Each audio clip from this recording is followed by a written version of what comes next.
أعوذ بالله من الشيطان الرجيم بسم الله الرحمن الرحيم الحمد لله رب العالمين والصلاة والسلام على رسولنا محمد وعلى آله وصحبه أجمعين الحمد لله رب العالمين قال في كتاب الكريم بسم الله الرحمن الرحيم إن الله يأمر بالعدل والإحسان وإيتاء ذي القربى وينهى عن الفحشاء والمنكر والبغي يعظكم لعلكم تذكرون صدق الله العظيم وبعد falënderim dhe lavdimi dhe kon Allahut krijosit të çdo sendit, bamirësit të pakufishëm, mëshiruesit të përgjithshëm, i cili na bëri musliman dhe që na bëri pjesëtar të ummetit të pejgamberit të fundit, ummetit të Muhamedit alayhis salam. Salavatet dhe selamet ja dërgojmë njeriu më me ndikim në historinë e kësaj bote, Muhammed Mustafas sallallahu alaihi wasallam. Fillimisht ju përshëndes me përshëndetjen e ngrohtë islame, assalamu alaikum wa rahmetullahi wa barakatuh. Kam nderin dhe respektin që të jem pjesë e këtij cikli, ku pata fatin të jem unë i fundit, ai i cili do ta përmbylli inshallah këtë ligjërat. Tash Zoti, kjo ligjërat do të jetë e dobishme në fillim për mua, pastaj të jetë e dobishme edhe për ju të cilët jeni prezent në këtë tubim. Ju falenderoj për zemërsisht që ma bët ftesën dhe pranova me kënaqësi sepse e kisha për obligim ta pranoj atë. Unë inshallah sot do të mundohem të foli një ajet të Allahu xhaleshanuhu, i cili është ajet që na hap neve një shtek për bisedë. Pikat të cilët i kemi numëruar këtu janë pika me të cilët do të jem pika diskutimi ku ne do të fillojnë të fokusohen dal ka dal për të futur në temën në të cilën ne do të mundohemi ta elaborojmë atë. Pyetja e parë është, a mund të arrihet morali pa ndihmën e fesë? Sa është e rëndësishme feja dhe morali brenda fesë? Si pikë të ditë e kemi ku e kemi nënvizuar këtu, si e përshkruan feja moralin e lartë, dhe si pikë të tretë si ndikon feja në ndërtimin e shoqërisë së shëndosh. Allahu xhaleshanuhu e ka krijuar njeriun në formën më të bukur. Ja ka dhënë atë fizionominë më të bukur prej të gjitha krijesave tjera. Ajo që e ka dalluar prej të gjitha krijesave tjera është mendja. Ajo neve na dallon. Vetëm mendja e dallon prej krijesave tjera. Allahu xhaleshanuhu në Kur'anin famëlart e keni dëgjuar ajetin, është ajet që nuk ka shancat mos përmendet në fund të hutbes. Qofshin ato të bajrameve, qofshin ata të xumave. Është ajeti që përfundon Inna Allaha ya'muru bil adli wal ihsani wa ita'i dhil qurba wa yanha 'anil fahsha'i wal munkari wal baghi ya'idhukum la'allakum tadhakkarun. Çdo hoç, çdo ligjërues në hutbe e përfundon me këtë ajet kuranor. Unë bazën e mora sepse vetë kur e këndojsha në fund të hutbes, e mora guximin të marrë të flas në lidhje me këtë ajet të Allahu xhaleshanuhu. Allahu e ka krijuar botën dhe njerëzimin në balans. Nëse gjërat në jetë nuk janë të balansuar, me njerë vend disbalansi. Shikonin këtë ajet kuranor, Allahu xhaleshanuhu farë përmendën. Çfarë balansi ka bëj? Ka përmendur 3 cilësi të mira dhe i ka përmendur 3 cilësi të këqija që nuk mund t'i ketë besimtari dhe nuk duhet t'i ketë besimtari. Do me thënë numrin 3 me numrin 3. 3 pozitive dhe 3 negative që mund t'i ketë njeriu në jetën e kësaj bote. Allahu urdhëron drejtësi, urdhëron bamirësi, ndihmë të afërmve. Këto i lidhen 3 aspektet pozitive që duhet t'i ketë besimtari që përmenden në këtë ajet kuranor. E norma e aktive është e morali. Çështja e drejtësisë është moral. Bamirësia është moral. Edhe pjesa e të afërmive, ndihma e të afërmive është e pjesë e moralit që neve na bën të moralizohemi në shoqëri, në familje, në individ e kështu me radhë. Dhe këtu pastaj përmenden 3 gjërat negative që nuk duhet t'i përdorje, nuk duhet t'i ketë besimtari.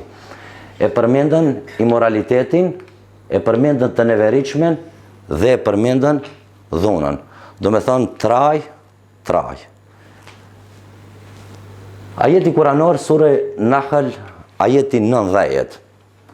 Ibni Mesudi, në lidhje me këtë ajet kuranor, thot, është i vetmi ajet kuranor që jep këshilla, qofshin ato pozitive, qofshin ata negative.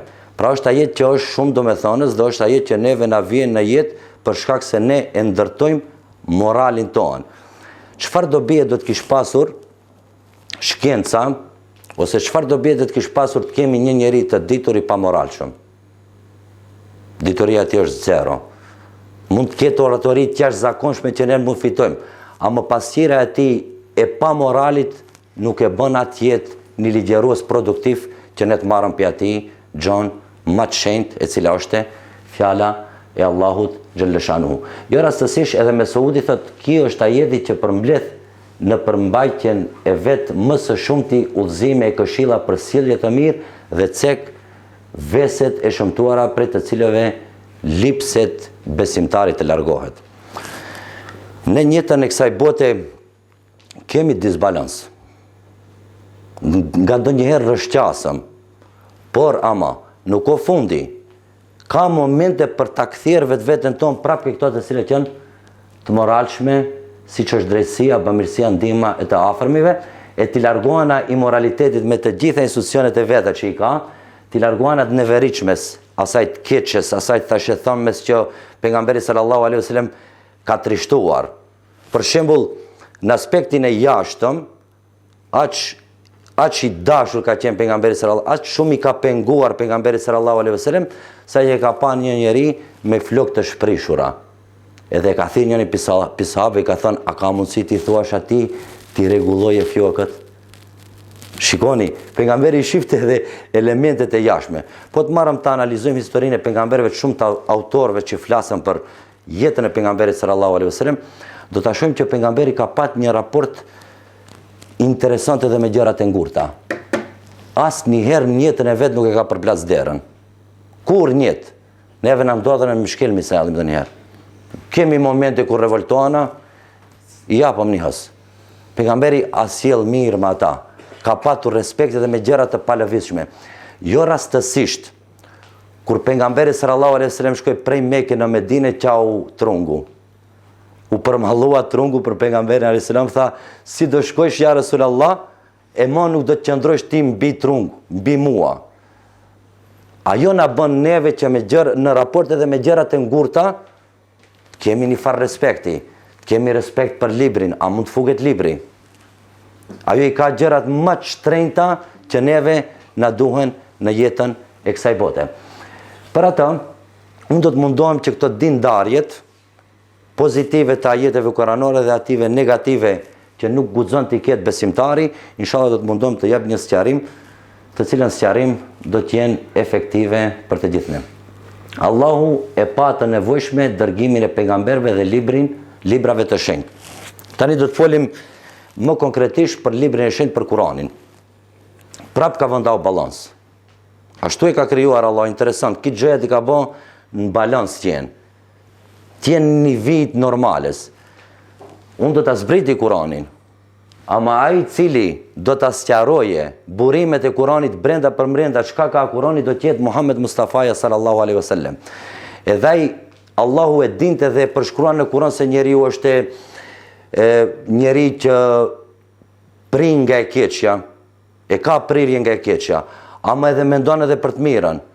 Ama ne do të sjellim një pejgamber të Allahut i cili do ta bëje diferencimin, apo do ta bëje dallimin midis të keqës dhe të mirës, të bukurës dhe asaj e cila është e shëmtuar, të mirës dhe asaj e cila është e keqe, të drejtës dhe asaj e cila është e padrejtë.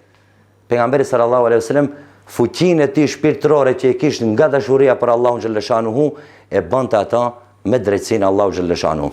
Për atë ne themi, drejtësia është e pjesë, për të qenë i moralshëm duhet të jesh i drejtë. Nuk mund të jesh i padrejtë me shoqërinë dhe thosh unë kam një moral pastër, sepse ne kur e shohim moralin, e shohim sot pjesën e immoralitetit, të shëmtuarës, të keqes, të renës, zinas, këtë e shohim immoralitet.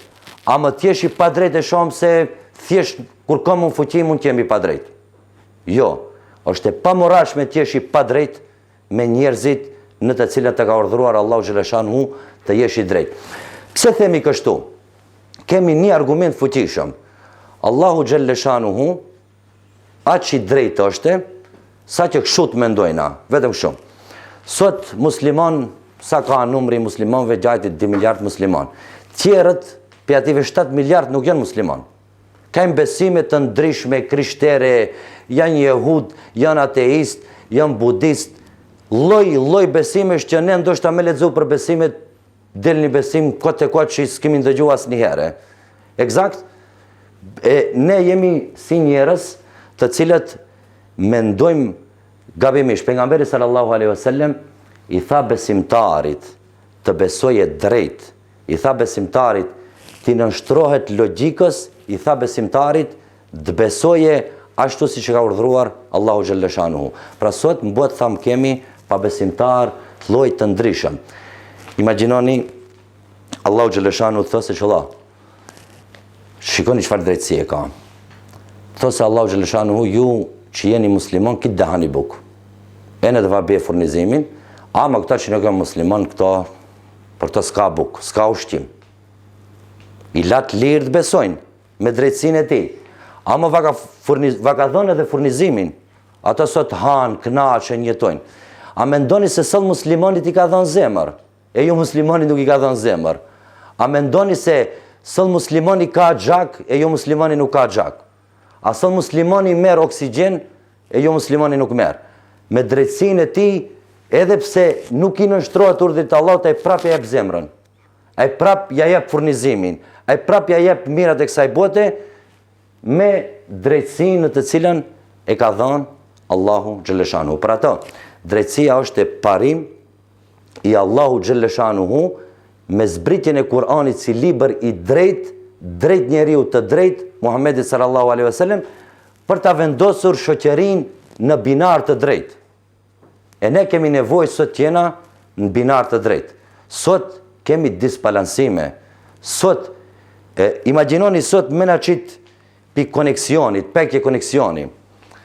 99 njerëzive shoqërinë ne ku jetojmë nuk do të shkojmë atje. Çmenden. Hllakaten, kara interneti, jam diskonektu. Gajlen e ka. Sot folin për autizëm, folet shumë buat për autizmin. 90% jemi me autizëm. Vetëm shife kur e merr telefonin. 40 minuta, 2 orë vetëm rilsa. Vetëm e capatën. Autizëm. Tuke akat mundohen atë luftojna për autizmin tek fëmijët, ne vetimi me autizëm.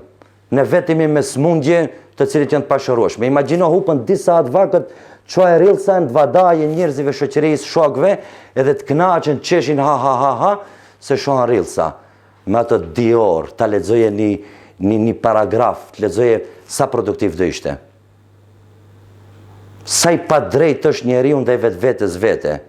Sa i pa drejt është kur i kalojmë vitet atje dhe thot, mund pas ka shkuaj mundje dhe jeta kot e kot. Kot e kot më ka shku jeta, pse?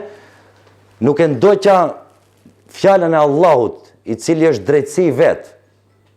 Zbriti Kur'anin, libër të drejt, dhe Muhammedin sallallahu alaihi wasallam, njeri të drejt, i cili deshti dhe vendosi shoqërinë në binar. Bazat e normave të moralit, bazë e normave të moralit është feja. Pa fe nuk mund të ekzistojmë. E kanë nevojshme edhe ateistat besimin, se njetoje njeriu pa Zot. Mund të ndodhje pasuri të madhe, i ka thonë, e të marrë një jahtë dhe të shkuje të qëndroje, ndoshta me jaftë të tërë atje të relaksohet. Thët, derahatohem do ta gjej lumturinë unë duke jetuar në jahtat e me ato lukset e mia. Nuk mundet. Prap ka nevojë zemra e besimtarit të nënshtrohet Allahu xhallahu xhallahu dhe ta kërkoje. Kur kemi ne në jetën tonë probleme të lloj-llojshme, gjëja e parë që e kërkon është o Zot. Ama deri kur o Zot? Derisa ta zgjedhësh te problemin. E zgjodhe problemin dhe ta mundsoj dhe s'ka shansa të ta refuzoj Allahu lutjen tënde.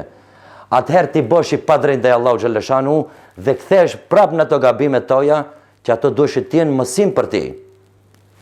Allahu xhallahu xhallahu vallahi është shumë i drejtë Dhe shumë gjëra të mira na ka dhënë, librin më të shenjtë na ka dhënë Kuranin, na ka dhënë njeriu që krije vepër është.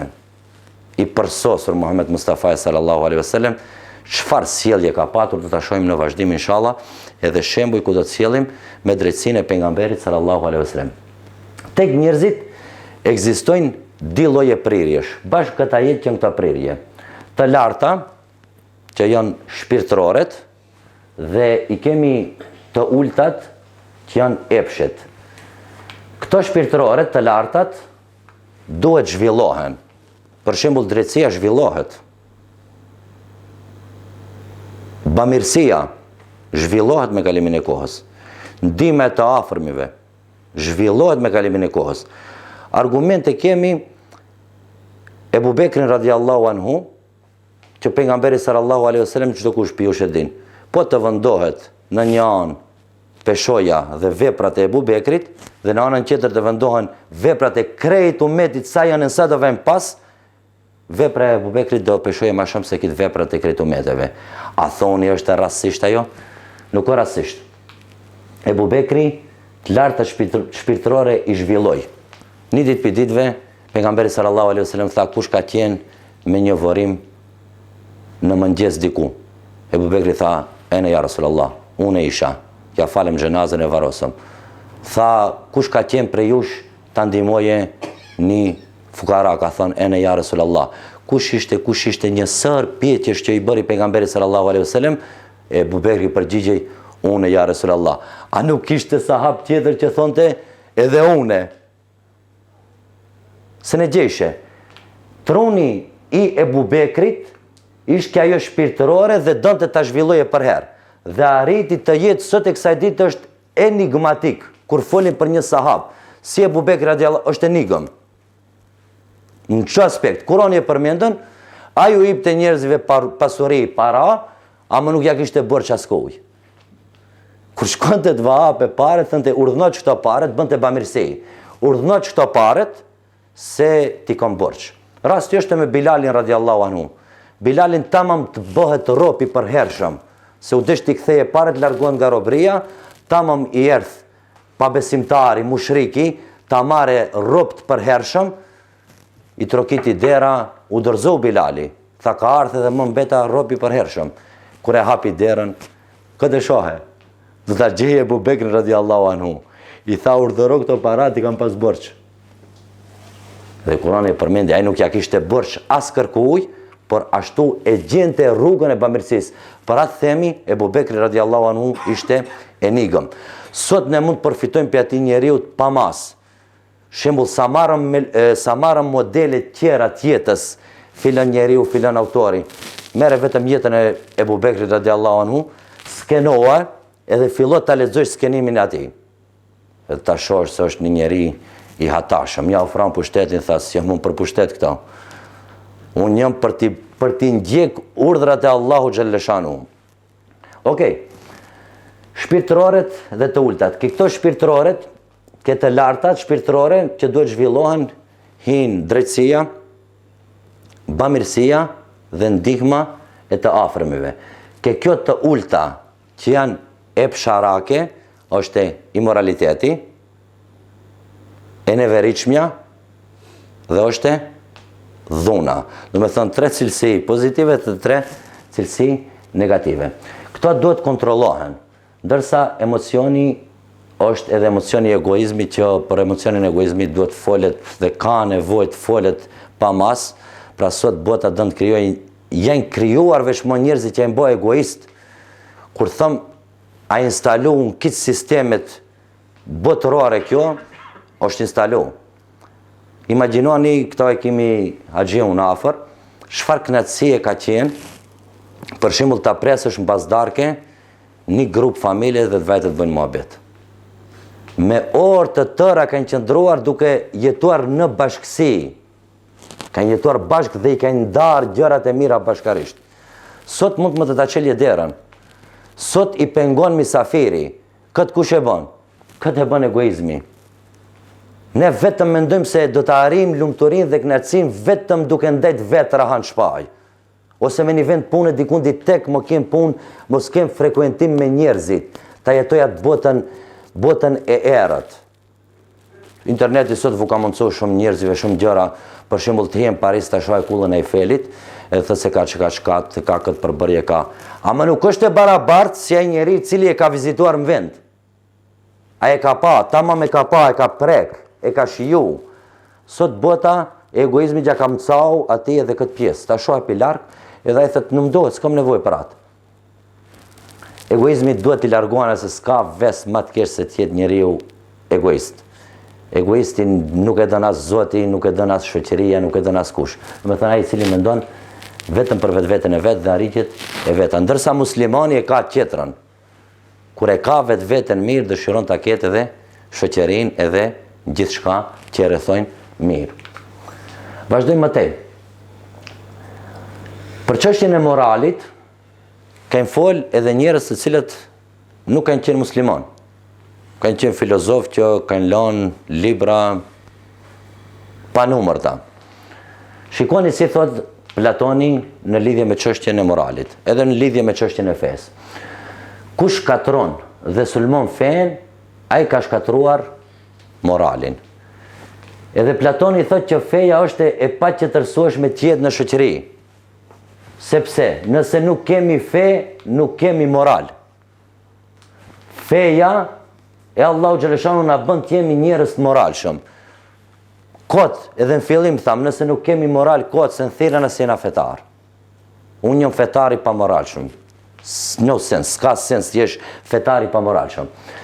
Gote, epoka e zhvillimit dhe ngritjeve të fuqishme kanë qenë gjithmonë epokat e besimet të fuqishëm. Do me thonë, besimet e fuqishme kanë bërë epokat e forta. Dhe kemi këtu Leibnicin, i cili thot patjetër duhet të besojmë që të jetojmë moralshëm. Do me thonë, jemi të detiruar, kur thash edhe më parë, edhe pabesimtarët e ngjejnë nevojë besimin, e ngjejnë nevojë fen. Sa do të thosë, hipa ateistin në avion, ose në ato valet e detit që s'pushojnë ndonjëherë. S'ka ku mbështetet tjetër kundi përveç fesë dhe besimit. Allahun e kërkuan, o Zot, mora ta kërkoj se e ka nevojë të paqetërsuar, si ushqim në barkun, kur jemi të rritur kërcollon barki. Kemi nevojë të ham ushqim. Edhe shpirti ka nevojë të ushqehet me dashurinë dhe Allahu xhallahu. Për atë kur e ke ndaj, njeriu ushqehet me 3 lloje ushqimesh. Të themi kështu si koncept ushqime se njeriu ushqen mendjen e tij, e ushqen barkun e tij dhe ushqen epshin e tij. Nëse këto traja nuk i ushqen si duhet, ti zbalons. Me hangër vetëm bukë, deformohet. Mhall bëhet. Me lexau vetëm libra, se ka nevojë ta mësojë tronin me libër, ta ushqejë tronin me libër, edhe nuk kam bukë. Mund pekjet i kundi. Ka nevojë që edhe të haje pak, po edhe të lexoje. Edhe epshin ta shfrije me normat të cilët i ka kërkuar Allahu xhaleshanu. Pra çdo gjë jashtëmartësore është pjesë e ajetit kuranor i moralitet. Jo rastësisht Allahu xhaleshanu e ndaloi zinan, ama e bëni fars obligim e bëni martesën. Nuk mund të thëse dikush pse muslimanët ose pse Zoti e ndaloi kur te martohesh e njëjta situatë mund të jo. Është legale. Sepse ti bëni kuror, ti vendosen me atë jetosh, ti dani përvojat bashk, ta ndërtoni njëri tjetrin dhe vazhdoni jetën duke qenë më të mirët apo shembuj të cilët mund përmenden më vonë. Pra e shohim këtu se edhe të tjerët e shohën se feja është e paqetërsueshme në shoqëri për shkak se e mbron moralin e besimtarëve. Këto epokat e fuqishme janë ngroj kit me besim, vetëm ta kthem Andaluzin. Besimtarët sa arritën në shkencë, sa arritën gjoja, vetëm se ishin besimtarë. Kur e kem pyetur Kardavin, mund ndalem kjo pikë, kur e kem pyetur Kardavin, pse krishterët kanë filluar të ecin përpara, perëndimi në përgjithësi dhe muslimanët kanë stagnu, kanë mbet mbas. Ka dhënë një përgjigje shumë interesante. Ka thënë derisa krishterët perëndimi punonte me Biblën, të cilën Bibël e shkronte autori njëri, thotë ato shkoshin mbas sepse referencat e Biblës ishin gabim dhe ai si vend nuk mund të ecte përpara. Kur e bën shkputjen feja nga shteti, fillon të ecin përpara sepse i dhan përparësi logjikës të menduarit. Ndërsa muslimanët pse stagnuan? Muslimanët stagnuan vetëm se e lanë fillimin e fjalës, vetëm se e lanë Kur'anin famëlart. Ta kishin mbajt Kur'anin famëlart Perandëria Osmani 500 vjet. Andaluzia vite të arta. Pse? Pse bazën e kishin nga Kur'ani, drejtësia, morali, çdo gjë që është e kërkuar nga ana Allahu xhaleshano ato e praktikueshin. Nuk i bëshin pa drejtësi edhe pse është jo musliman. Të drejtë ishin edhe për atë kishin ngritje të shtetit, kishin ngritje të pushtetit, kishte zatën civilizimet kanë ardhur krejt pilingjes. Ato janë baba e civilizimeve, sot mund të thonë apo krejt për ati ka dalë burimi i civilizimeve. Ne jemi zhvillau kur kemi besuar, ashtu si që duhet të besoj dhe si kërkon Allahu të besojmë. E kundërta, sot fatkeqësia jonë është e kjo. Pse është e kjo fatkeqësi? Sot nuk kemi, se di a kemi emocion, se di a kemi shpirt, ta hapish internetin dhe ta shosh çështjen e Palestinës. Mendoj se jemi bë shumë ngurt. E ndjem një keqardhja, jo si që ishin besimtarët. Omeri thonë do të përgatiti një ushtri, pa tjetër ta bjesh vajzën. Do të përgatiti ushtri të madhe, që me do e mos ta kthesh atë vajzë të cilën e keni zënë ropë. Ama jesh fuqia e fjalës, besimit në Allahun xhaleshanu dhe drejtësia e tij. Sot ne flasim, ama nuk na ndëgjon askush. Ne po flasim, ama nuk na ndëgjon askërkush. Fjala, fuqia e fjalës është vetëm nga goja. Nuk është nga besimi, nuk është nga ajo që duhet buroje halis për të qenë musliman të vërtet. Kushtet për jetë të lumtur në këtë botë. Respektimi i normave morale. Ne mund të kërkojna kushtet, ndërtojmë një pallat. Nëse se kemi moralin, se kemi arritur lumturinë, bile, njeriu jetën e kësaj bote lumturinë mund ta shijoje, e përjeton pak, sepse lumturia e vërtet është vetëm xheneti. Atje do të jemi të lumtur. Këtë botë ne vetëm mund të shihim një pjesë, na ka thënë Allahu e vlat, ndjehemi të lumtur. Na ka thënë Zoti besimin, ndjehemi të lumtur. Ndjem disa momente lumturie që ajo shuhet pas disa kohëve. Ndërsa xheneti do të jetë për atë është i përhershëm pa fund. Kush dhe jenë xhenetin s'del, ajo lumturie e përhershme. Ndërsa në këtë botë me do e mos të ketë lumturia një fund për të filluar një lumturi tjetër që neve të na përbushje nevojat tona shpirtërore që i kemi. Islami theksin kryesor e vetë tek morali dhe jo rastisht ajeti kuranor, Allahu xhaleshanu e përmendën në këtë ajet kuranor çështjen e moralit dhe folën më strikt për çështjen e moralit. Shikoni çka thot pejgamberi, edhe ne mund ta marrëm më njëherë mesazhin.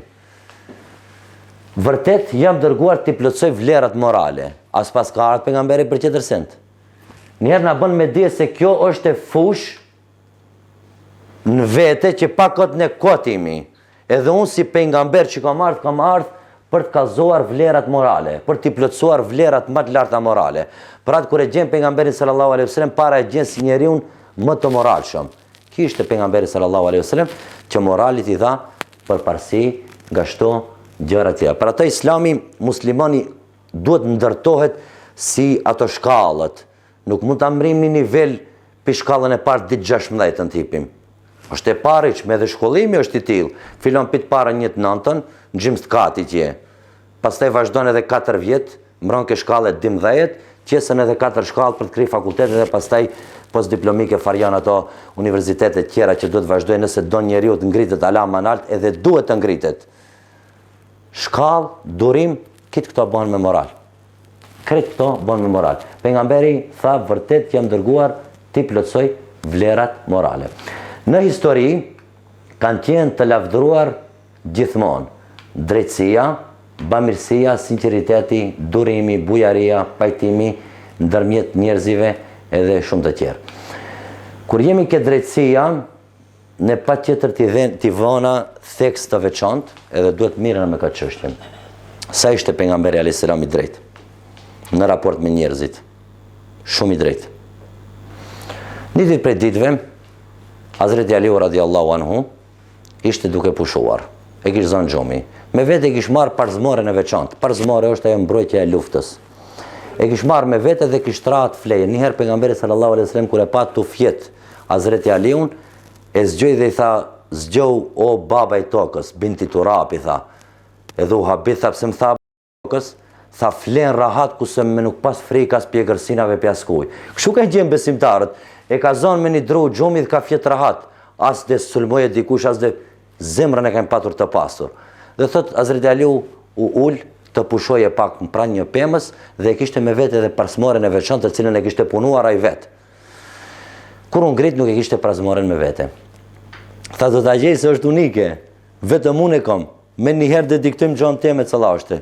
Sa hatin tonë të din, ku është i grisur pak, ku është i gërvishtur, ja din krejt qoshet. Doli në qytet, sa u fut brenda e pa një jahudi cili kishte një parzmore të njëjtë si të Hazreti Aliut. Dhe ju afrua Hazreti Aliu, tha mos e ke gjetur këtë parzmoren? Tha jo nuk e kam gjetur, parzmorja është e imja. Tha nuk mund të jetë e imja sepse është unike, e kam unë këtë, ti ma ke vjedhur mua. Filluan të diskutojnë njëri me tjetrin, edhe pse ishte jahudi në një bashkësi të vogël dhe dominojshin muslimanët, prap se prap atë maturin dhe drejtsin që e mendojshin se Allahu i drejt, Kurani i drejt, pejgamberi i drejt dhe ne duhet jemi të drejt, nuk mund shtrojmë dhonë. Ne duhet të jemi të durueshëm dhe kadal kadale të gjejmë një zgjidhje këtij problemi. Dhe tha jahudia, do shkojmë te njeriu i juaj Muhamedi dhe ai do ta definojë çështjen, do ta shohim sa drejtësi ka e ku është parzmorja. Shkuan tek pejgamberi sallallahu alaihi wasallam, ai i cili gjikonte me drejtsinë Allahu xhalleshanu, jo me emocion. Ai që gjikonte me drejtsinë Allahu xhalleshanu. I tha urdhëroni shprehni mendimet, argumentet tuaja se e kujt është e kjo. Para foli jahudia, tha këtë e kam dërtuar une, e kam ba me dorë të moja dhe kjo më takon mua. Hazreti Aliu i tha ja Rasulallah, ti e din se këtë e kam dërtuar në prezencën tënde dhe kjo parzmore është e imja. Në fund, a di çfarë mana je pejgamberi sallallahu alaihi wasallam. Tha Ali, pasi që nuk ishte në duart toja. Ajo nuk është e jotja, është e jahudis. Për shkak se unë besoj që ti nuk gënjen, unë besoj që ti e i drejt, ama ne nuk kemi argumente dhe ne karshi Zotit do të jemi drejt sepse aje ka parzmoren. Dhe tha je i lirë pejgamberi alayhis salam, shko se parzmorja është e jotja. Doli deri tek dera dhe kthej. Tha pas ka drejtësi të Allahut në këtë vend, dëshmoj se nuk ka zot tjetër përveç Allahut. Shikoni, pejgamberi mund të me fuqinë e vetë i thë se jepja Aliu se Aliu që me di 100%. Ama i gjikoj me drejtsinë e Allahut, aje ka parzmoren, nuk e ka Hazreti Aliu. Ti bjen argumente, po edhe ai ka argumente.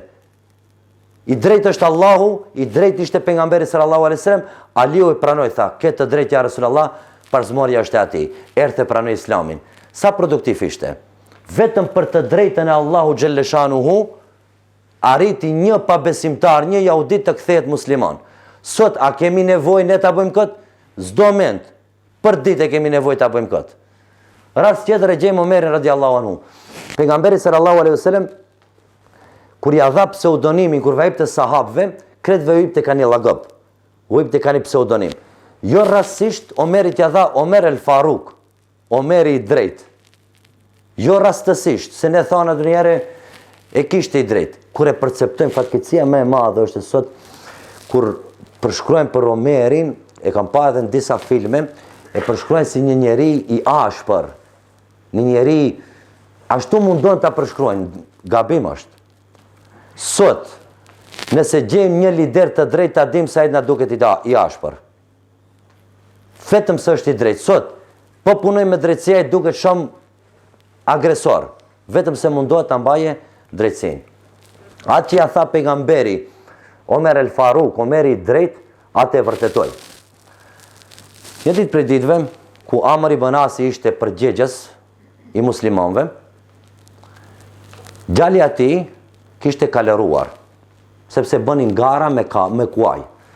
Dhe ajo pas ka pas djali Amr ibn Asit, e ka pas kalin më të shpejt në atë shoqëri. Po një ditë prej ditëve, kali një tjetrit, një ftjut, ja kishte kaluar. Dhe çfarë bën ai? E rrezon djali Amr ibn Asit, e rrezon nga kali dhe e sulmon pse ja ka marrë vendin e parë, sepse vetëm ai meriton ta marrë vendin e parë. Ato çka bojnë? Baba i tij revoltohet aq shtepër, e merr djalin edhe shkon deri në Medinë. Prej Kisrës deri në Medinë ke pejgamberi sallallahu e tek Omeri radiallahu anhu. Dhe thot Omer, ju jeni të drejtë? Ju mendoni se ka drejtësi? Thot djali Amr ibn Asit e ka rrahur djalin tim vetëm se ka kaluar këtë vit, e ka marrë vendin e parë. Kur e merr kët, aq tepër mërzitet Omeri radiallahu anhu, aq tepër pikëllohet. Jo se Amr ibn Asi është i padrejt, Amr ibn Asi është shumë i drejt. Shumë i drejt ishte Amr ibn Asi. Mirë po, ai ashtu e ngjeu dhe filloi t'ia shkruaje një letër Amr ibn Asit. I tha, o Amr, merre djalin dhe hajde me një herë. Kishte shkrimi i Omerit, merre djalin edhe me një herë pranë hilafetit vesh te Omeri radiallahu anhu. Kur e pa shkresën, kur e pa shkrimin, tha Allah, çfarë ka ndodh? Nuk thirrën Omeri për kot e kot. S'thirrën Omeri për kot e kot, vetëm për dëni problem pa drejtësie që është bën. Erdh, i ndali tren atij që kish marrë vendin e parë, që kish sulmuar. Erdh edhe Amr ibn Asi edhe djali. Tha çfarë pa drejtësie të është bërë, më kam shuar me shuplak. Tha më shoja me shuplak. I ra me shuplak, tha tani bjeri edhe Amr ibn Asit. Subhanallah, t'ja zroje ategun dhe t'ja bëje me di Amr ibn Asit se te nuk je i zot i vendit. Te duhet t'i je përgjegjës për një punë, ama me drejtësi.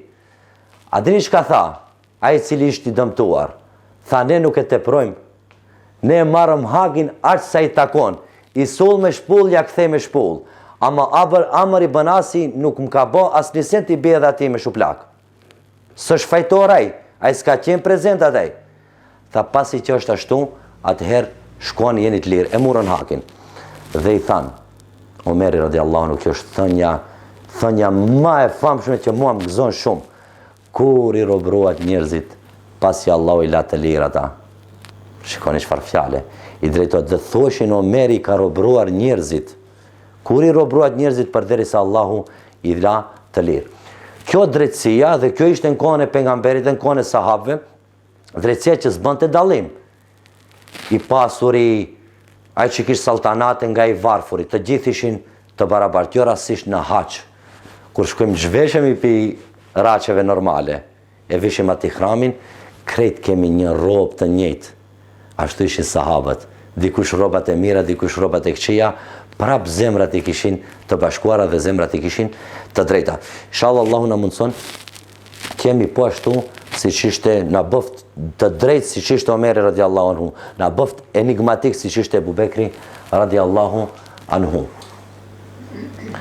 Allahu pra ajeti Kur'anit Allah ya'muru bil adli wal ihsani. Bil adl Allahu xhaleshanu në Kur'an kërkon që të ketë drejtësi dhe drejtësia duhet pa tjetër në një shoqëri në të cilën ne jetojmë. Drejtësia duhet të jetë në familje.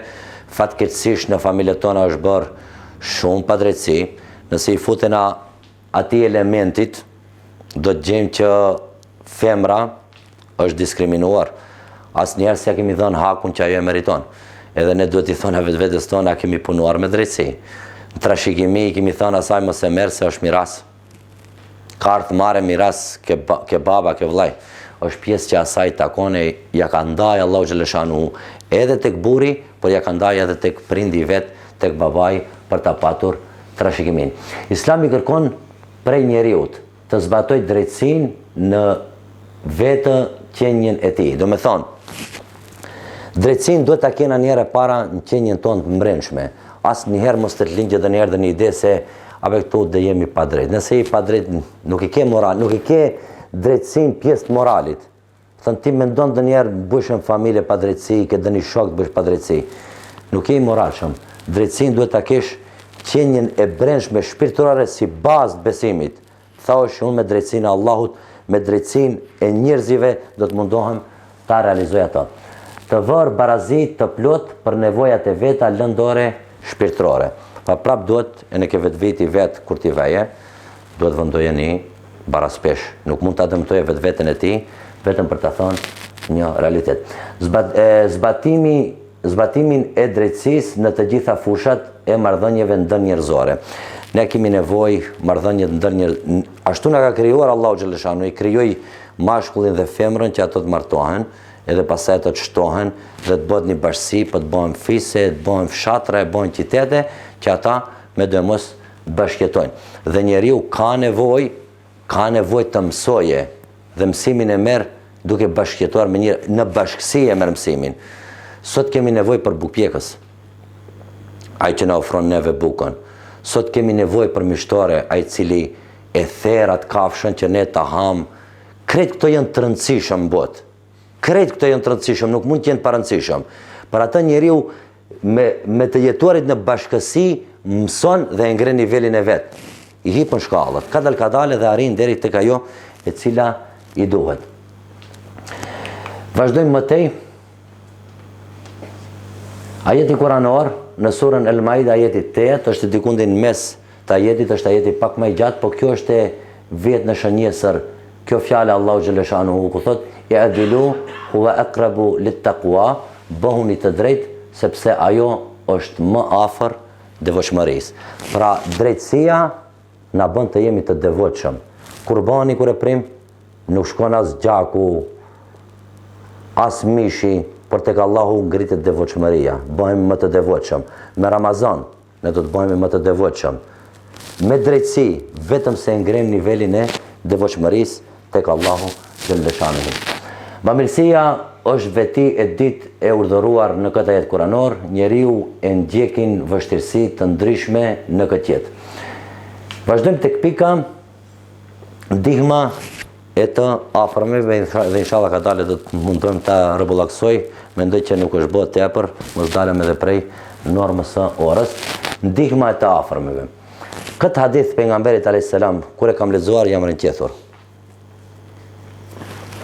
Aq pak japëm prioritet, aq që përmendëm bota e egoizmit, të jetuarit vet, aq pak japëm rëndësi familjes, sa që pejgamberi sallallahu alaihi wasallam tha: Zoti nuk pranon ndihmën, sadakan e një personi që jep të tjerëve, gjersa nga të afërmit e tij ka të tillë të cilët kanë nevojë për atë ndihmë.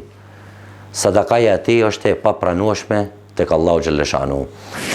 Sot e shohim organizatat mëdhoja, grupet e mëdhoja që marrën, mbledhen pare. Dikush e bën vetëm se ka qift, i shkrohet jemni, i le çelsat në dorë, a në anën tjetër motra e tij kanë bet rrugëve. Si mendon ajo sadaka mund të jetë e dobishme? Shikoj çka thot Zotriu.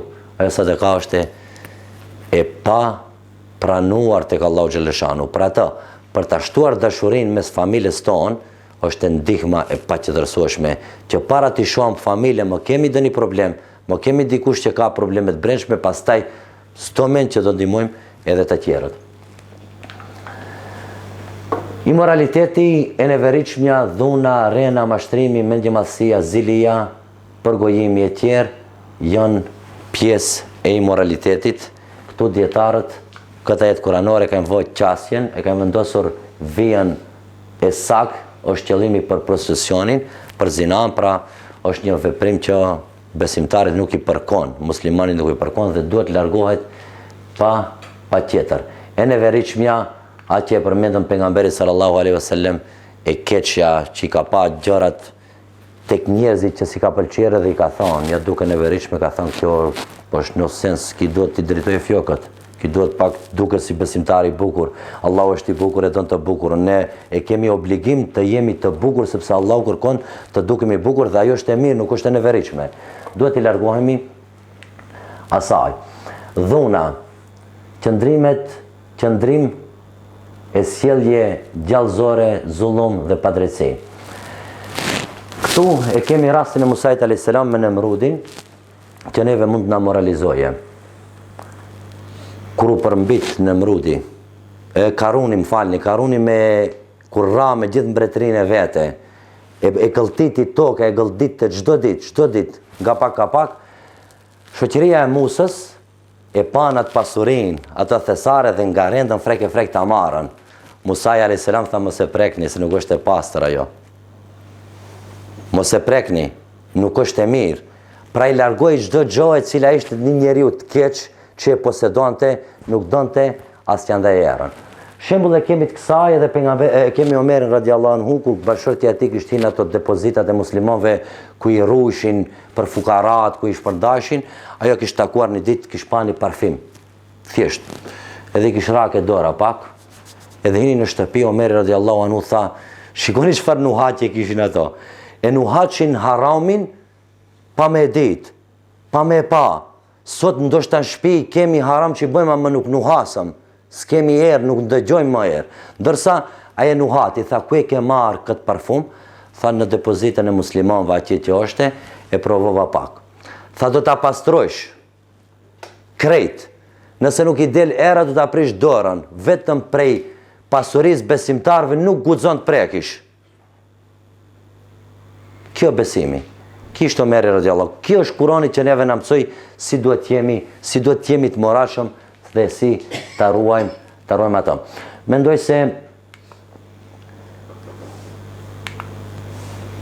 Mendoj se dal kadale jemi në fund të ligjëratës. Allahu xhaleshanuhu ju shpërbleft të gjithë juve. Allahu na bëft të drejt neve gjithëve që me drejtsinë e Allahut të arrijmë moralet më të larta. Allahu na largoft prej veseve të neveritshme, prej moralitetive dhe prej gjërave të cilet janë të dhunshme. Na bëft Allahu xhaleshanuhu njerëz të mirë, të dashur dhe inshallah e arrijmë muajin e Ramazanit me të gjitha mirësitë, ata të cilët kaluan në botën tjetër, Allahu xhaleshanuhu t'i mëshiroj, ndërsa të sëmurit tonë inshallah va mundson Allahu shërimin e tyre dhe të arrijnë muajin e bekuar të Ramazanit. Falenderit që isha pjesë e këtij panelit. Zoti ju shpërbleft.